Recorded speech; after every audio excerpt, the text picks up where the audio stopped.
Once they hire Kluivert, now it becomes more pressure because you sack somebody who's really good, so you have to replace it with somebody better than Shin Tae-yong. So now, if you think Kluivert is better than Shin Tae-yong, so the target would be you have to qualify for the 2026 World Cup. For Malaysia, probably it's not quite similar because the pressure is not the same because the aim is to qualify for the Asian Cup, and we are facing at least we are facing teams like Laos, Vietnam and Nepal. But after watching the AFF, we can say that Vietnam and Laos are no pushovers. Even Yep. Hi everyone, Taya fans here. This is Gary here, and with me today is Nizam, who is a KLCT diehard supporter, and he's also a passionate Malaysian football fan. So for this first episode where we feature on this type of Q&A session, we are going to talk about a couple of things that we have in mind that's happening recently. So Nizam, it's a pleasure to meet you. thank you for inviting me. Yeah, so anyway, without further ado, we will first talk about the recent coaching changes in Southeast Asia, especially after the ASEAN Championship. I mean, first, Malaysia changed their coach, which was actually quite predictable in the lead up to the ASEAN Championship. After, I think, the now former coach, Paul Marty Vicente, is now replaced by the Australian Billy Cklamovski. Cklamovski. Yeah. So, and I think a few days ago, they recently sacked Shin Tae-yong, the South Korean, who has actually done well with the Garudas over the last 5 years since he took charge, and KSSI has replaced Shin with Patrick Kluivert. So, Nizam, what's your first reaction when you first knew that Shin Tae-yong was removed and now Patrick Kluivert is going to take over the reins in Indonesian national team? Well, for me, apa yang berlaku is my reaction similar to apa yang berlaku di Malaysia when Kim Panggon announced his resignation, because both coaches are doing good with the national team, for both national team. So bila Indonesia announced that Shin Tae-yong will not be continuing his tenure with the Garuda, it doesn't caught me surprised because it kind of like macam mengingatkan what happened with Kim Panggon. Because Shin Tae-yong is a coach that's very popular in Indonesia. If you ask many Indonesian football fans, ramai kawan-kawan saya yang menyokong untuk Indonesia, they really love Shin Tae-yong because Shin Tae-yong brought them to a higher level. They went to the third round of World Cup qualifier, and when it happened, like they are going to be competing, they're playing akan bertanding di bulan Mac, World Cup qualifier against Australia. I was actually thinking that Shin Tae-yong can go all the way if he was there, because dia ada satu hubungan yang sangat rapat dengan pemain, penyokong pun sayang dia, pemain nampak setiap kali bermain they give their all for Shin Tae-yong. So when that happened, just because they can't go to the semi-finals in the AFF Cup, was really surprising. And then when they announced Patrick Kluivert, is more surprising because it reminded me like what happened with Vietnam when Park Hang-seo left and they replaced him with Philippe Rogier. So it's something like macam sama lah, because you bring somebody with, but this is probably quite different because you know Philippe Rogier, he has the experience with national team, and he managed like he did well with national teams. But Patrick Kluivert, he's not somebody who has the experience with even coaching. Correct. Because you can see that his CV is like he's more of an assistant, and then he was the coach for the Curacao national team. Correct. For this, it was just like an interim. Even that he's not, he doesn't like prove that he's the man. Yeah. And then with Adama Demispor, so to replace Shin Tae-yong with Patrick Kluivert, for now, I think it's a downgrade. It's a downgrade when they are actually like trying to compete to at least go to the fourth round of the World Cup qualifier. Because I do think that with the announcement of Kluivert, I think it was meant to have, I think Eric Tohir's plan to continue having more of the naturalized or heritage players to reinforce the ranks, because there were rumors that one of the reasons behind Shin Tae-yong's sacking was his inability to connect with the more recent Dutch-born recruits that were hired last year. I mean, those who had played under him in the Asian Cup and before, like Sandy Walsh, Justin Hubner, they gelled very well with him. But I think ever since that bigger influx of all these new recruits, it was a bit of a struggle, but Shin Tae-yong was still able to do something. So it was really very unfortunate that that second came really out of the blue, and Shin Tae-yong was still looking at the young players, the players in action before that sudden earthquake when it comes to the sacking. But Nizam, do you actually think sometimes maybe when the president has a different agenda or a different plan, and especially with that influx of so many heritage players in the past year, do you think it would have caused that friction or the disruption where, compared to the earlier momentum where Shin has worked well with your young local players and also a few naturalized heritage players like even Alkan Bagok, who suddenly was not selected after that, but Sandy Walsh, Justin Hubner, they were stalwarts in their own right. They have done very well for the Garudas, but they were unable to command a regular spot, especially for Sandy Walsh. So do you think that new heritage players who came in, who were not involved in the Asian Cup, were part of the problem as well, the heritage? Because sometimes heritage players, they have their own culture from abroad, even though they may have the blood from maybe say Malaysia or totally naturalized. But what do you think do you think naturalized players who are not fully adapted to that local culture can cause friction in the dressing room, national team dressing room? Probably, but I think when you see the Indonesian players, they seem like they are fully committed to the team. They try to learn as much Indonesian as possible. But that made me think that it could probably because of language barrier, because it's not a secret that Shin Tae-yong is not really fluent in either English or Indonesian. He has his own translator, so he usually speaks in Korean. So for him to have somebody to translate for him probably wouldn't be like dia tak boleh bagi the same expression as what Shin Tae-yong was talking. The translator couldn't he may translate it in Indonesian or English, but in terms of the expression of the mood or anything, it would be the same. So Shin Tae-yong might have so probably Patrick Kluivert won't have that because he can speak English. He can probably speak Dutch because they have plenty of Dutch players. Correct. Dutch heritage players, and then probably the local Indonesian would definitely they can learn English. So probably it's better for Kluivert in terms of the language barrier, but still in terms of experience, in terms of skills, Shin Tae-yong is the man. He I don't know what will happen because he's loved, like I said before, he's loved by the players.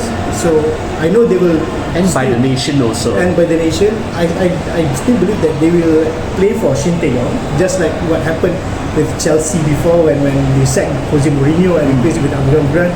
The players have this motivation to play for their ex-coach. So most probably they want to finish what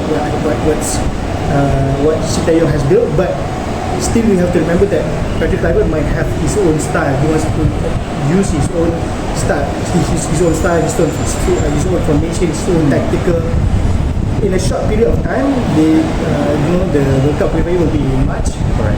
So for that, and he just signed even that is not starting he's not started with Indonesia, right? Not yet, until not yet. And even then, even if he starts in 12 January, the national team camp will be in March. Correct. So he only have a short period of time to instill his philosophy to the team. Because I'm aware that Patrick Kluivert will probably be assisted by, apparently, although it's not not confirmed, Louis Van Gaal as a technical director, although there are reports that do refute that, because Van Gaal is actually quite old and he does want to enjoy his retirement. But I think what's the impact of, let's say, if you have Kluivert plus somebody as a technical advisor to boost up the Indonesian ranks? I mean, even take away the sentiment for Shin Tae-yong, do you think having that assistant or advisor behind Kluivert would help those things. And if that had happened in Malaysia, do you feel that it would actually work? It could work if both the technical director and the coach, the head coach, have the same philosophy. But if you have a coach and that has a different philosophy than the technical director, then it will work. Because usually in Malaysia, I think that is what usually happens. We have two ideas clashing. Yeah.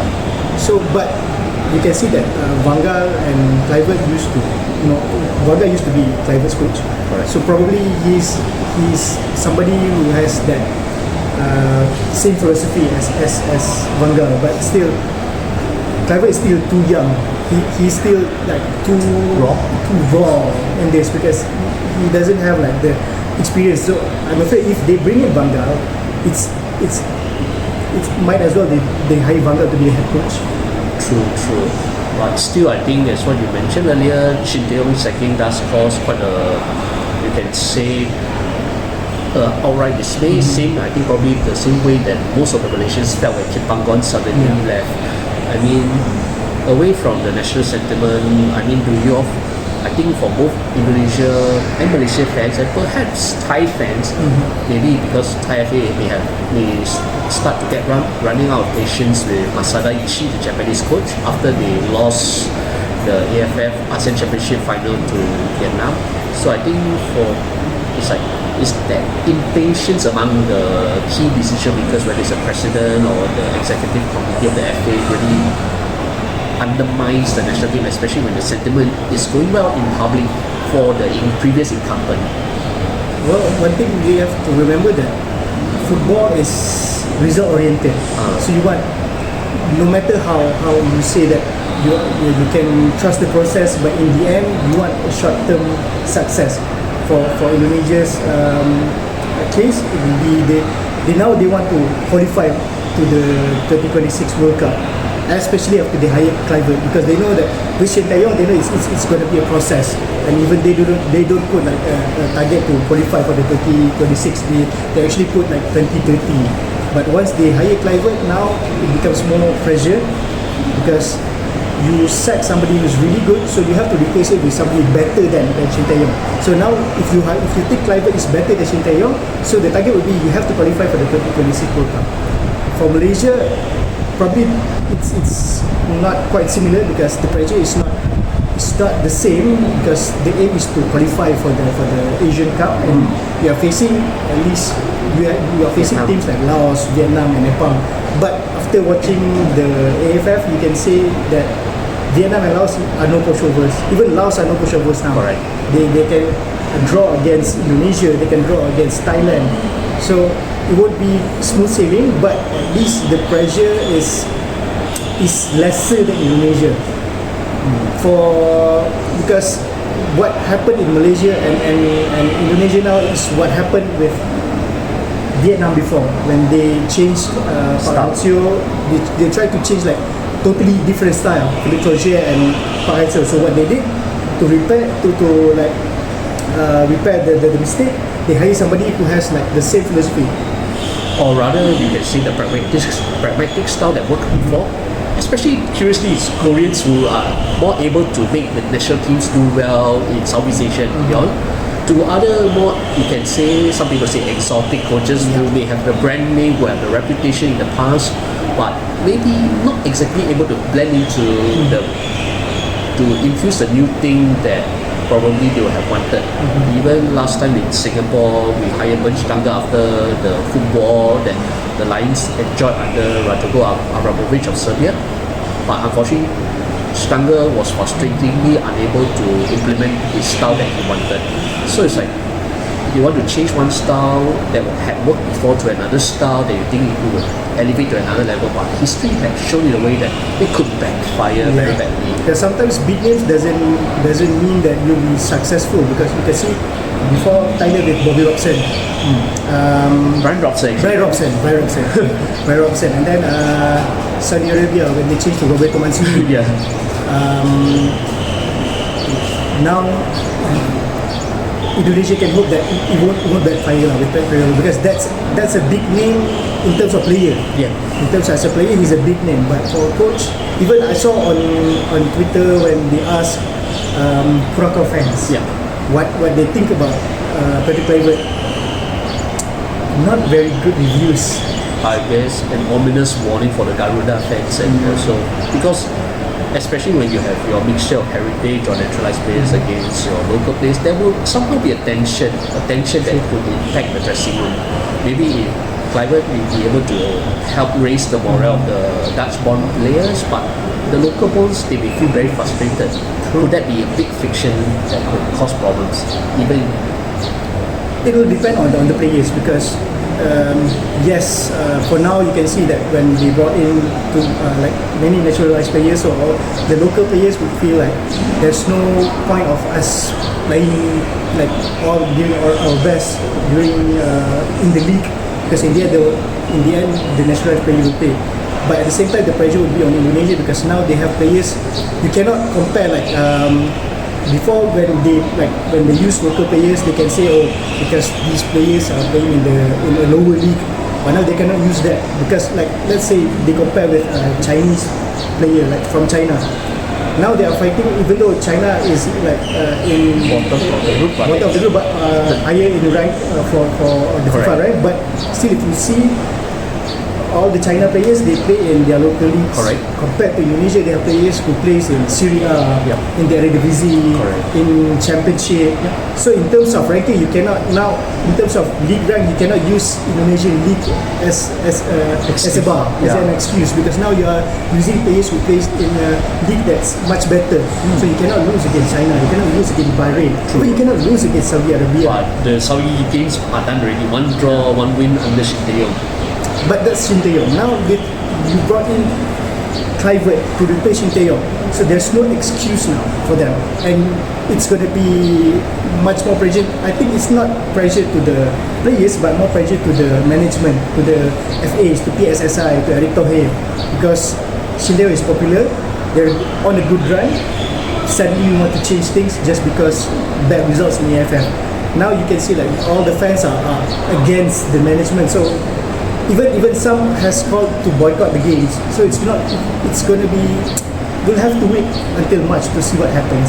Because I think the impact of the boycott of the games can be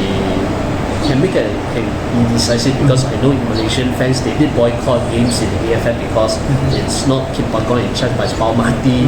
The stadium wasn't exactly full during that. I think even when the boycott comes, especially from the very influential fan groups, it can dent the atmosphere, can dent the morale. So I think it does send a signal on what the fans think on their feet.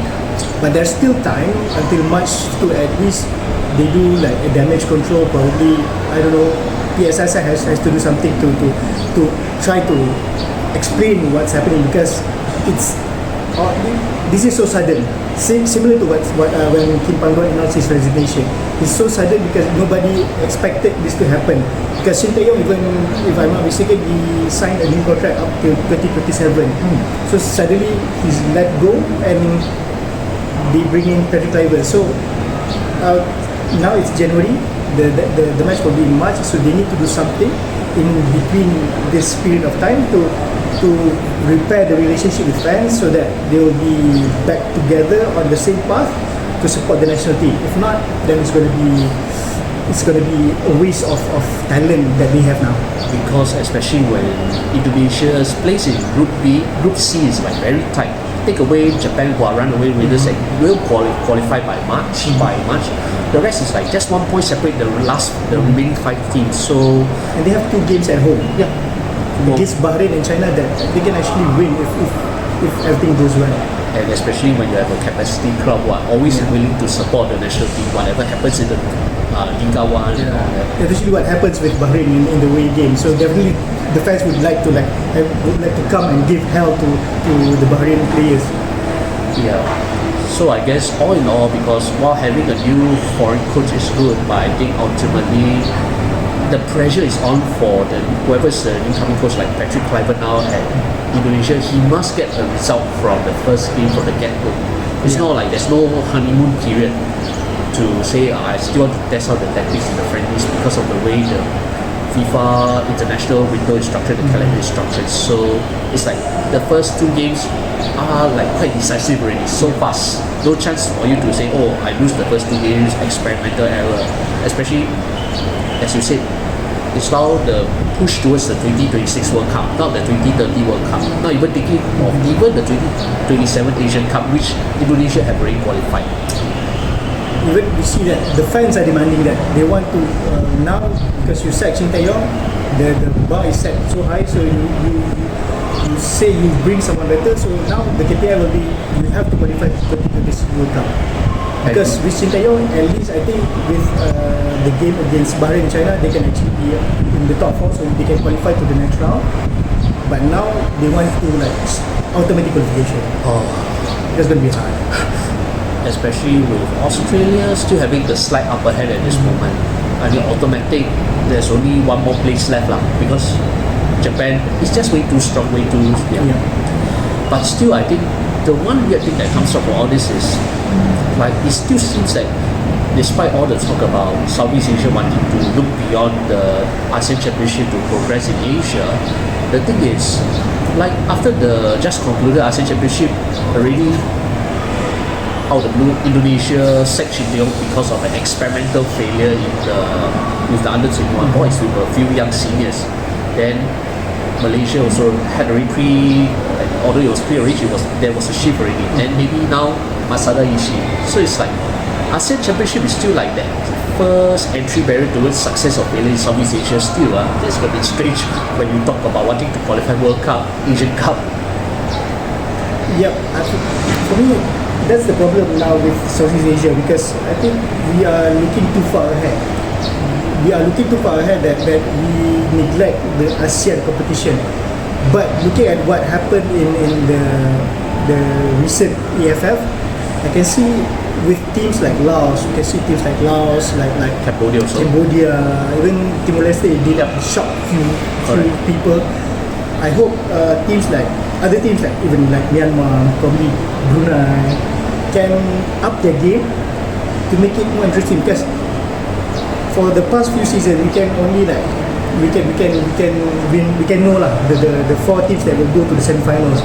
Probably will change a bit, like sometimes it'll be Indonesia going, or sometimes Malaysia, sometimes Singapore, and sometimes Philippines. Yep.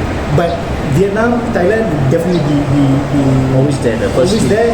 Only like for like bad luck, then suddenly they're not in the top 4. Correct. But now if we can make other teams step up, I think Cambodia will be very strong in the future with what's happening in their league as well.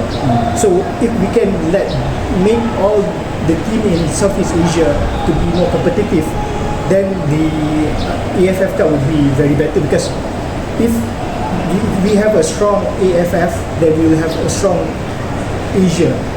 Once we close the gap with other Asian countries, then other Asian countries will step up. Then when other Asian countries step up, then we can at least probably see an Asian country winning the World Cup.